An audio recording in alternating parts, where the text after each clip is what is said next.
Yes. Now, Philip Fatolitis is the last person who actively used these in his work as a sponge diver, because today, here, they don't use the helmets. They use a sort of modified scuba equipment, but with compressed air coming through a hose from the boat down to the mast.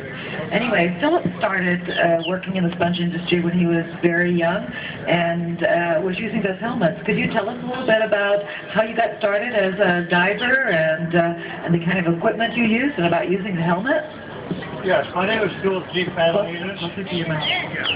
My name is Philip G. Fatolitis, born and raised here in Tarpon Springs. I'm 88 years old. As a matter of fact, I see a young lady here in the audience that I dove in deep water with her daddy, believe it or not, Fatolitis. Thank you very much. When I was 11 years old, I started a deckhand on a boat.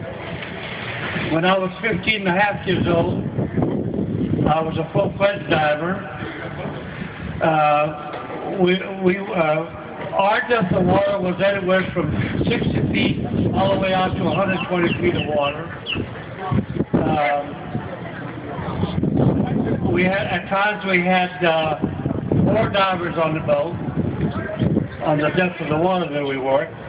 In shallow water, we only had two divers working 2 hours at a time. One diver would go down and spend 2 hours on the bottom, while the other diver rested for 2 hours, and so on and so forth. This is from sunrise till sunset. Like I said, my story is very, very brief.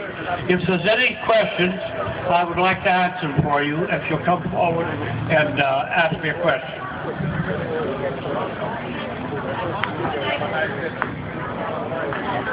No question? Anybody want to get in the helmet?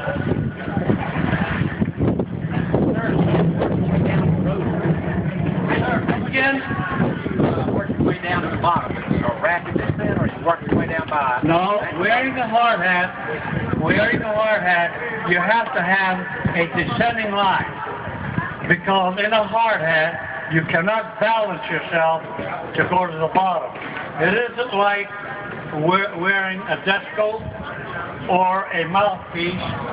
You fly with those outfits, but with a helmet, you have to have a descending line to go to the bottom.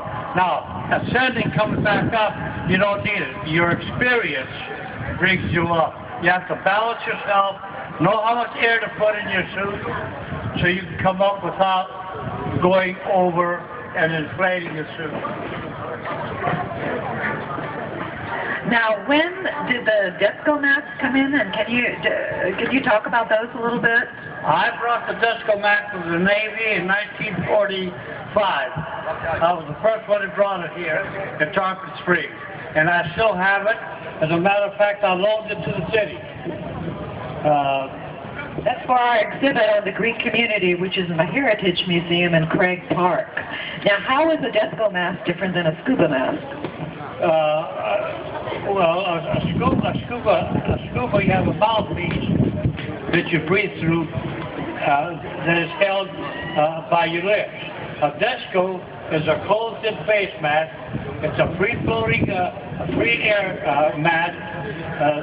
The air is coming and always going out. Now, in a helmet, you have a head button, which periodically, it comes to you automatically.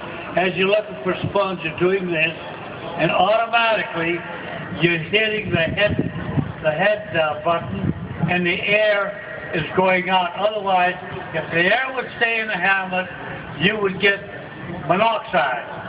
It would actually kill you. The air has to circulate in the helmet.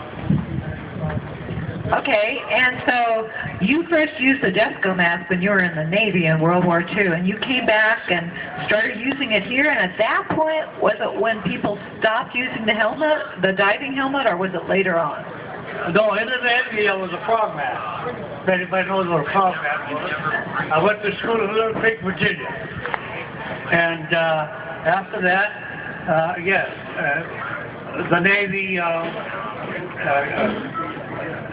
gave us the Desco mask because we were doing some salvage diving. That's the way we started. Of course, I was a first-class diver, too, when I came out of Little Creek, Virginia, out of school. Oh, so you also went to school as a commercial or diver? Yes, ma'am. I went into a 150-foot tank up in New London, Connecticut. So when you came back after the war and you continued working in the sponge industry then, diving? Yes, I did. I went in service late 1942, and I got out in 1945. Went back sponging. As a matter of fact, the vessel that you see sitting at the dock, it's called Tarpon Springs. That used to be the Eleni that was owned by a leading captain here in Tarpon Springs, and I was also a captain on a certain vessel for a couple of years.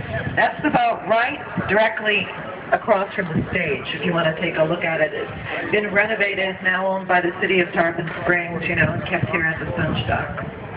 And then you captained your own vessel for quite a few years also. Then right after I came out of the Korean conflict, I bought my own boat, what's called the Melba. Maybe some of y'all seen it.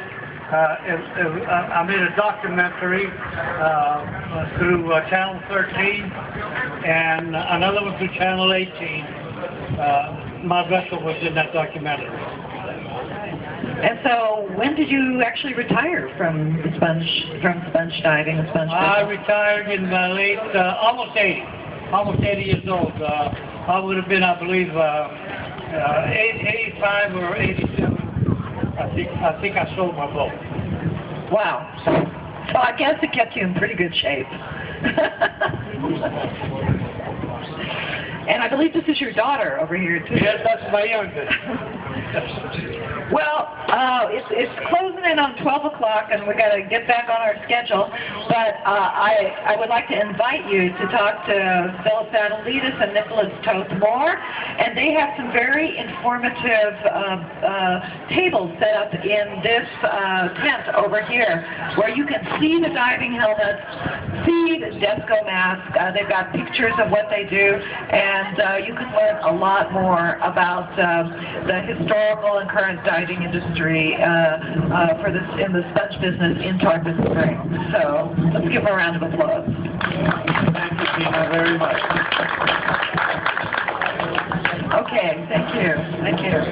And I also want to, of course, acknowledge the City of Tarpon Springs and the National Endowment for the Arts, which have provided the funds to have the Gulf Maritime Festival and to pay our artists and bring some of them in, and which is also like Night in the Islands, which is a celebration of Greek music and dance and also dining outside. And tonight is a special celebration of Greek Mardi Gras.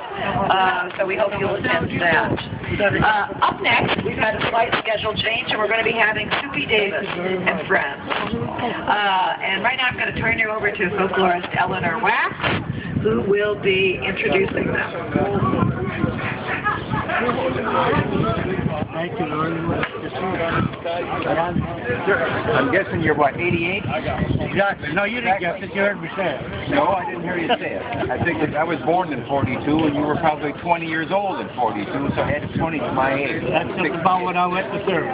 Right. That's correct. Yeah. And what do you do, sir? Well, I'm a retired school teacher. History and social. History. That's good. Enjoyed listening to you. Absolutely. Have a nice day. Good afternoon, everybody. I'm folklorist Eleanor Wax, and today, this afternoon, we've got some great fiddle music for you. And the musicians are just setting up. And I just want to remind you that tonight is Tina said, Night in the Island. So please come back and dine here at one of the great restaurants and listen to some more entertainment. I don't know.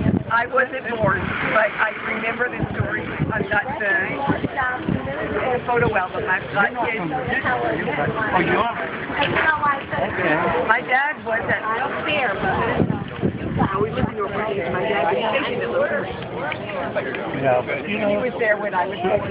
You're the only person I have ever met who was at Middle Creek for 10 years. I got so excited I got tears. Thank you for your time. Wonderful to hear you. My pleasure. My pleasure. Thank you for connecting me back to my dad. Thank you very much. I'm glad. You gonna say something to Poppy before I close this? Hi, baby. All right.